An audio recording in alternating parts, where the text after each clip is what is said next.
Hi, hello, how you doing? Welcome or welcome back to my channel. My name is Mariana, but you can call me Mari. And today I will be discussing all the books I read in April and May.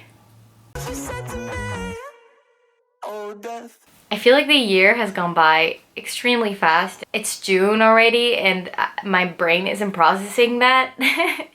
And like right now, as I'm sitting down and I'm realizing that I have read a lot of books in the past few months that I haven't talked about and that I want to talk about, I kind of freak out a little bit because I'm like, oh, I read this so long ago and I don't know if I'm going to remember what these books are about, but I'm going to try to give my best review and I'm going to try to sum up my ideas as best as I can.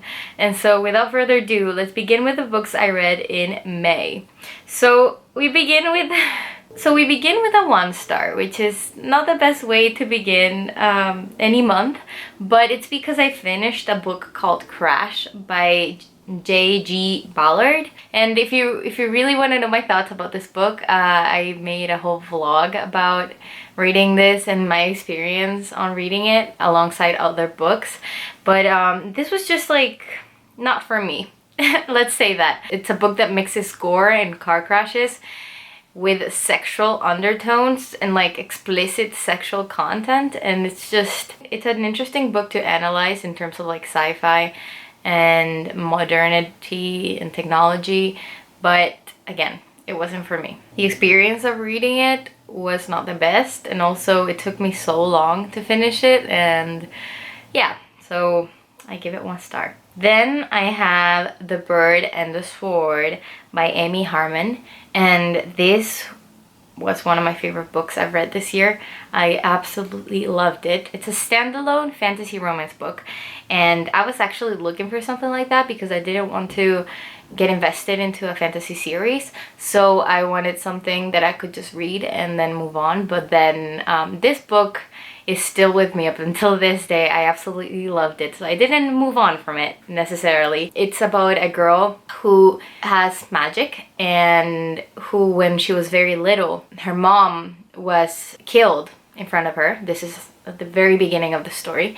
And because of her magic, because in this world magic is not allowed and people who can do magic are shunned from society and are not allowed to use it. And so people who do have magic have to hide, and it's a very difficult life for them.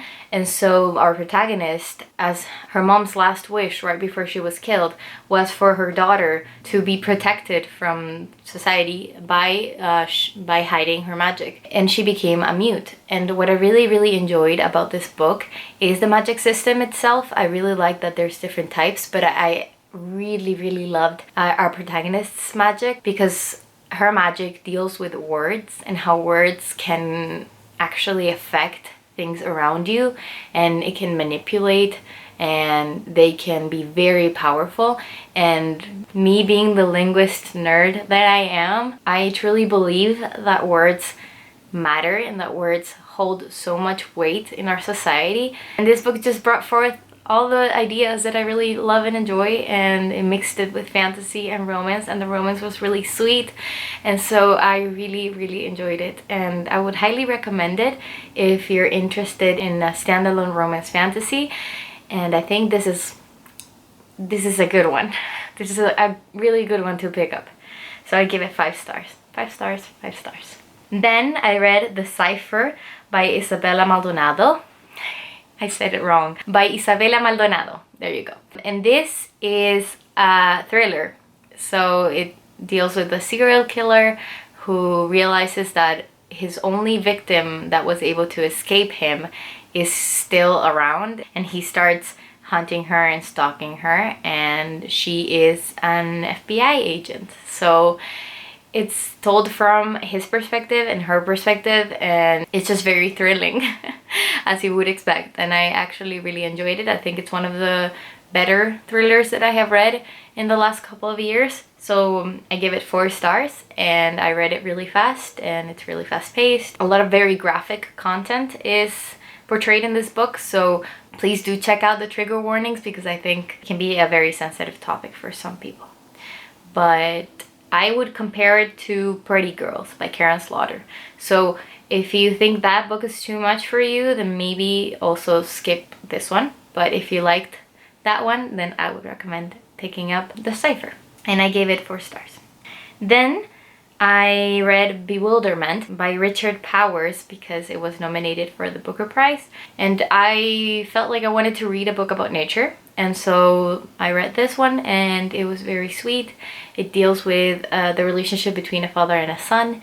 It's just an exploration of nature, of neurodivergent individuals and how they perceive the world and how that can be hard, but also very rewarding for themselves and those around them.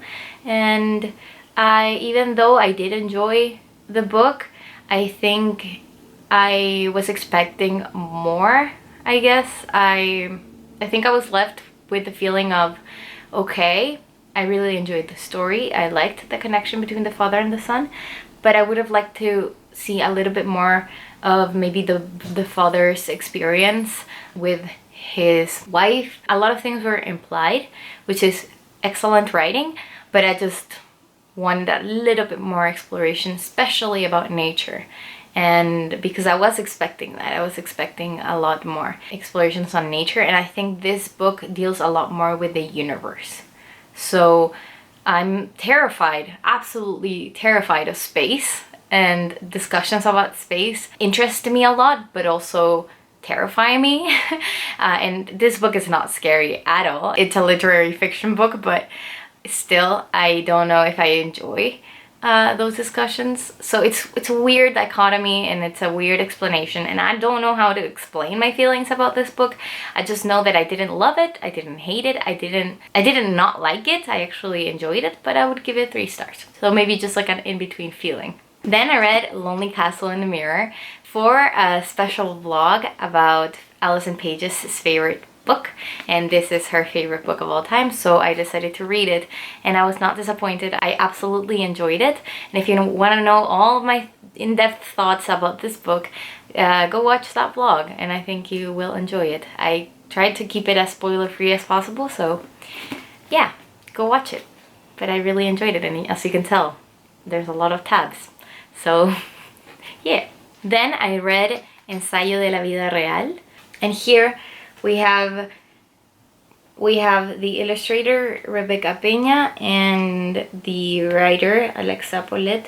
This is an autobiographical story about a trans girl and her experiences, and I have decided to stop giving ratings to autobiographical novels or to memoirs because I think it's just a very personal experience, and I feel weird giving them a rating because it's their life, and I don't necessarily want to add any opinions or anything, and it's not something I can judge necessarily. So I can say I really enjoyed this graphic novel. I really loved the artwork. It's like kind of like a psychedelic pink, purple, blue colors are included here. The color palette is beautiful because it includes like pink, blues, purples, and they all have purpose, and it feels very, again, purposeful. And so I really enjoyed it. The thing about this one is that it's from a very small publishing company here in Chile. So I would love to, give them a shout out because they're amazing. They are Desastre Natural. And so if you ever come to Chile and if you're interested in reading Chilean literature and specifically like graphic novels and comics, I would highly recommend checking out Desastre Natural. Alright, so the next book I read is Punk 57 by Penelope Douglas, and I made a whole video ranting about this book because I really didn't like it and I gave it 1 star, and I honestly don't want to spend another of my brain cells talking about this book, so we're not going to do that here. So I'm going to move on to the next book I read, which was The Book of X by Sarah Rose Eder. And this book was a beautiful depiction of a girl who was born with a knot in her stomach, like a physical knot in her stomach. And the only way I could picture it is if you kind of stretch out a human being and you make a knot, that's how I pictured the knot to be, and that's how they describe it. So it's obviously very uncomfortable for her. And not only does it hold a lot of metaphorical meaning, because for example, I hold all of my anger and grief and all my feelings usually in my throat and my stomach. And we talk about like, I have a knot in my stomach, I have a knot in my throat, and all those things are very well represented here. This is a very difficult story to read, and it's very depressing and very sad, and it doesn't sugarcoat the experience of being a woman in this society. So it deals with a lot of abuse and a lot of misogyny. And what I really liked is that this author included a bullet point list of like just facts about womanhood. And for one, for example, she wrote, before the invention of artificial lighting, it is believed women only menstruated during the new moon. And I thought that was so interesting. Not only that, the novel is divided into little vignettes, kind of. Like it's just, it gives you a title of what it's going to be about, and then it's very straight to the point. It doesn't, I feel like it doesn't over-explain things, and it's very beautifully written. The language that Sarah uses in this book is something I don't think I've ever seen before, which can be quite dense, so maybe some people may not enjoy it as much, but I really did. And also another thing about this book is that it includes visions for every chapter as to how her life would have been if she didn't have the knot. And so she imagines it obviously as way better, and her interactions with people are completely different than what they are as it is told from her perspective. The only reason why I didn't give this book 5 stars is because it dragged on a little bit at the middle of the story. Because the very first part, it's divided into 3 parts. The very first part is very engaging. The second drags a little bit, and then the third is very sad and depressing. And so I found this book to be just hard to read and difficult. And I just think it's a very impactful read. I picked it up on a whim, and I'm really, really glad I did. I'm really glad I read it. I may use it for other academic research in the future, so I'm thankful that I read this book, but also quite sad about it. So that's The Book of X by Sarah Rose Etter, and I give this 4 stars. Those are the books I read in April, and now we're going to the books I read in May. And I started out by reading The Pisces by Melissa Broder, and this book is weird as hell. It's so fucking weird. I liked it. I thought the main character is so dislikable. It's almost like fun and interesting to hear her perspective, and she is such a bad person, but also relatable in many ways. And so I really enjoyed reading from her perspective. This is a story about a depressed woman who becomes enamored with a merman. And so as she's walking down the beach one night, she sees a man and becomes obsessed with him, because her style of romantic relationships involves getting obsessed with the other person. And at the beginning of the novel, she breaks up with her ex-boyfriend and is left kind of dealing with the emptiness of, what do I do with my life now that I don't have this person that I'm like obsessed with. So it also shows you very toxic interactions, very toxic relationships, the toxicity of being codependent too. I am not the biggest fan of mermaids in general. I don't like fish, and I don't like seafood. And so I couldn't see the appeal at all. And I also found it a little bit lacking in terms of the, like, if you're going to introduce a little bit of mythology, then I guess I wanted to see a little bit more of that. Maybe because I do really, really love mythology. And so if you're going, again, if you're going to introduce it, then I wanted to see a little bit of a further exploration of the character. But I understand that it's kind of like almost like a plot device of, is the character actually real, or is it a figment of her imagination? I enjoyed it. I gave it 3 stars, and I don't think it's for everybody. So be warned that it's a very weird book, but also cool in some ways. I liked that the main character was unapologetically herself and the bodily fluids described in this book were also very normal to me in a way, because like that's how life is and it can be uncomfortable, and the sexual encounters were really uncomfortable, and I was like, yep, I can see that happening in real life. So yeah, interesting book. Then I read the 4 Heartstopper graphic novels. I gave volume 1 and 2 4 stars. I gave volume 3 5 stars, and I gave volume 4 4 stars. Overall, I really enjoyed them. I was looking for something nice and fluffy and like a nice romance and not a toxic relationship, and so I got exactly what I was looking for, and I absolutely loved it. I think if you haven't read the novels, it won't take you that long. They're really short, they're really easy to read. They do deal with some deeper subjects, so be warned from that perspective, but also I think it's just important and lovely, and I really loved it. So yeah, and I also watched the show and I thought it was an incredible adaptation. So I just think overall they have well-deserved hype. Then I read Once There Were Wolves by Charlotte McGonaghy, and this book deals with a biologist in a world where wolves have gone extinct, and she is trying to bring them back into the natural habitat, and the people, especially the farmers surrounding the area that she's trying to introduce the wolves to, are very much opposed to this because they see them as predators who are just going to invade their land and eat their animals, the farm animals, and kind of go against the way of life and how structured everything is and how they see things.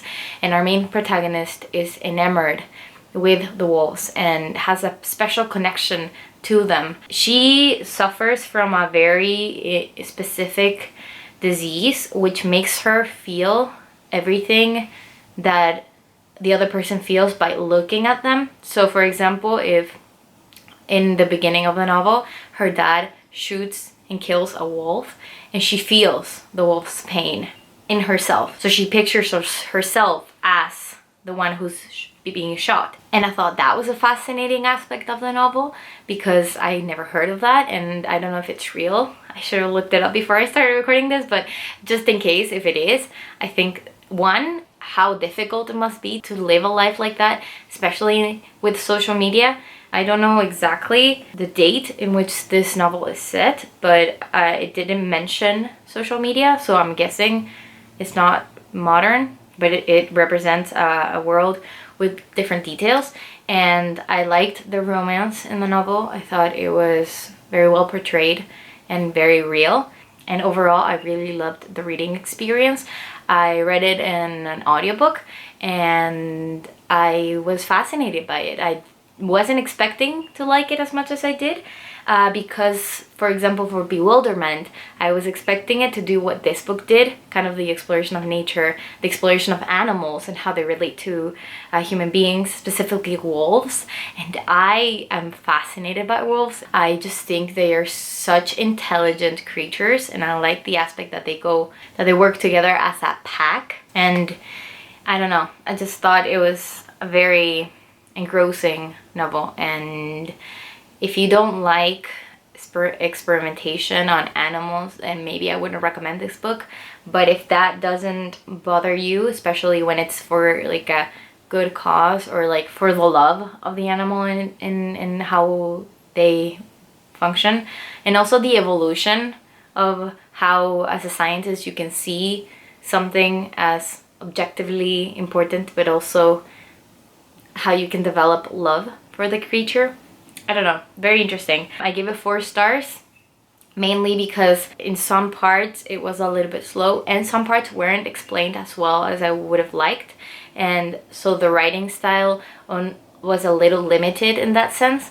But I really liked it, and I liked it more than Bewilderment, and it did what I was looking for in terms of my like nature book. So yeah, that is Once They Were Wolves. Then I read Intimacies by Katie Kitamura, and this follows a protagonist who is a forensic translator. So that's the main aspect that compelled me to continue reading this novel. I also picked it as an audiobook, and I didn't know anything about it when I picked it up, so I wasn't expecting anything. When I started reading and following this protagonist, I was reminded of Sally Rooney's writing. It's a very detached writing style. The protagonist is flawed, but the main issue that I had is that we didn't get any very impactful and deep insights into the character's psyche. So we're looking at everything kind of like from the surface, and we understand other characters' motivations and perspectives from our characters' descriptions, but we don't really get an insight into how our character is truly feeling.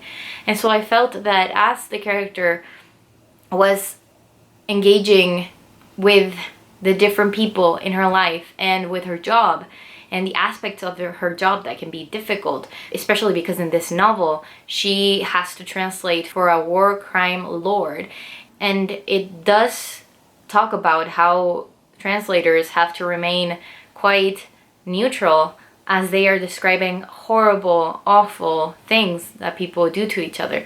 And how are you able to kind of disassociate yourself from your own emotions so that you can give out the translation in a way that isn't biased for the court? And that is extremely engrossing, and I would have liked to see our character's perspective more on all of this, but I think it lacked the depth to which, for example, Sally Rooney is able to portray her characters. I think the author tried to give us that sense of character development, but we didn't get it. We were left with just kind of like a white bread with nothing on it. no lettuce, no tomato, nothing, just no sandwich, just the bread. That's kind of how I felt about this book. I liked the outside crustiness of the bread, but once I bit into it, I realized there was nothing there. So I ended up giving this book 2 stars. And then I reread Harry Potter and the Philosopher's Stone. And I read this because I read it for a class, or kind of like a workshop that I did as a teacher. And so we read this book, and week by week we read different chapters and discussed it a little bit. And it was focused around becoming more comfortable reading in English for my students, and it was fun. I enjoyed it. I have a lot of criticisms that I didn't have when I read it when I was a kid, obviously, because now I'm an adult and I have other thoughts and ideas about stories. And so this may not be my favorite series like nowadays, if I had read it nowadays, since it holds so much nostalgia for me. I can't say that it's ever going to be replaced by anything else. This is always going to be my favorite series of all time, and there's nothing to do about it. It's just, it's there. Obviously, I can look back on it and say this other series is better, objectively. But life is not objective. So even though I hate everything that's going on around the author and the discourse around this book, and just the movies that are coming out that I don't want to watch, I think I'll just leave it at Harry Potter, the 7 books, the main story that I read when I was a kid, and I won't be engaging in any more content Harry Potter related, which kind of sucks. It's a little bit sad, but life goes on and people change, and it's okay, and I love Harry Potter nonetheless. I have a lot to say, clearly, but I read Harry Potter and the Philosopher's Stone. Then I read a romance novel called It Happened One Summer by Tessa Bailey, and I really enjoyed this one. The main character, the main hero, as we say, like the main love interest, is a hunky, bearded guy.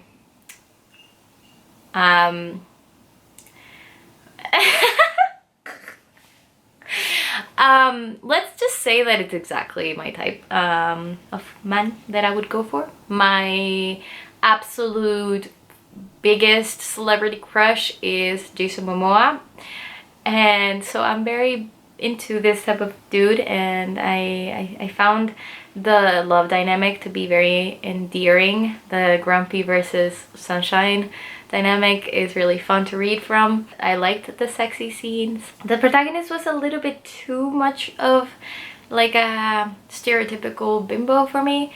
That's how she describes herself too. Even though I like the development, I don't know, I maybe my like intellectual self wanted her to show a little bit more depth, but at the same time I'm not complaining. I enjoyed reading this one. I probably will reread it in the future, and yeah, this is, yeah, me getting all giddy. I gave it 4 stars, and that's it happened one summer. I'll move on to the next one, which is Nuestra Parte de Noche by Mariana Enriquez. I finished it. I did. Look at all those tabs. I finally finished this book. I started reading it on December last year, or like November, and it's taken me a long time, but we did it, folks. We finished it. I finished it in May. I really enjoyed it. It's very dense. It's in Spanish, and I don't usually read a lot of books in Spanish, so I'm very proud of myself. This is the longest book I've ever read in Spanish, other than Harry Potter. So, but yeah, this one is about cults, about Satan and darkness, and about the relationship between a father and a son, about toxic families, violence, about the dictatorship that occurred in Argentina under Perón, and death, destruction.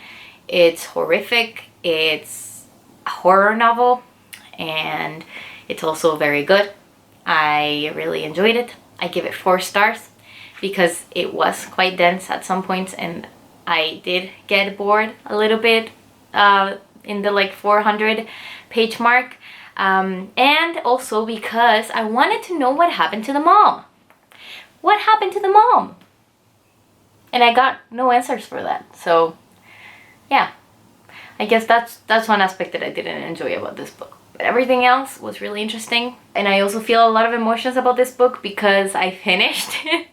And so this is Nuestra Parte de Noche, Mariana Enriquez. She also has a short story collection, very famous, The Dangers of Smoking in Bed, also very horror focused. Very Mariana Enriquez. Like, there's no other way of describing it. She just has a way of writing that is for me. I really enjoy her writing. So I will be reading other books. I will be reading everything that she publishes. And I finished it. Then the next book I read was KKE by Vaishnavi Patel. I'm sorry if I didn't pronounce that correctly. But this book is told from the perspective of KKE, who is a character in the Ramayana. And I have to be 100% honest. I had never heard of the Indian epic, the Ramayana, and after reading this one, it's something that I definitely want to explore further and maybe even read it.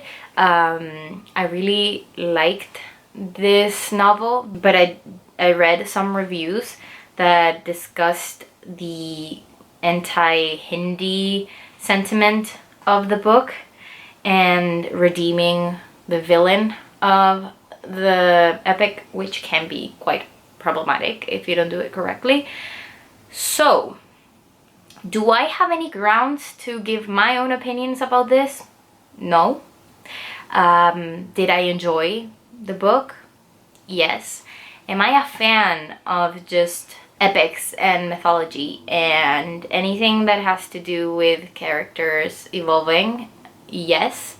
And it showed cultural aspects that I am not acquainted with. For me, it was very informational, but I was engaged enough to invest myself in the main character, KKE. She is a great main character. And it is true. Even if she is a villain in one or we're trying to redeem her here by changing some of the aspects of the epic. It can't be denied that she's an interesting character to follow, and she is given a depth that I knew nothing about. So I enjoyed reading it. It's not my favorite novel of all time, but it definitely is something that awakened my interest in more Indian literature, specifically in the Ramayana. So I guess that's a success. And on that note, that is all for the books I read in April and May. Now we are in June, beginning to read other books, and I'm just really excited to continue making content. I know I have been a little bit inconsistent with the uploads. It's mostly because life has been hitting me in the face, and it's like a truck hit me, straight up, bump into me, and life has been very chaotic lately. So I've been trying to stay afloat and trying to keep up with all my responsibilities, and this is the one thing I would love to do. So there are some very fun things coming, and I am so excited. So thank you for being here. Thank you for joining me on this journey, and thank you for subscribing. If you haven't yet, please do. Please join this fun experience, this fun journey in this community, if I am allowed to say that. And I will see you soon. Please take care of yourself, stay hydrated, drink some water, drink some coffee if you want. I just spilled it all over myself. And I will see you soon in another video. Bye bye.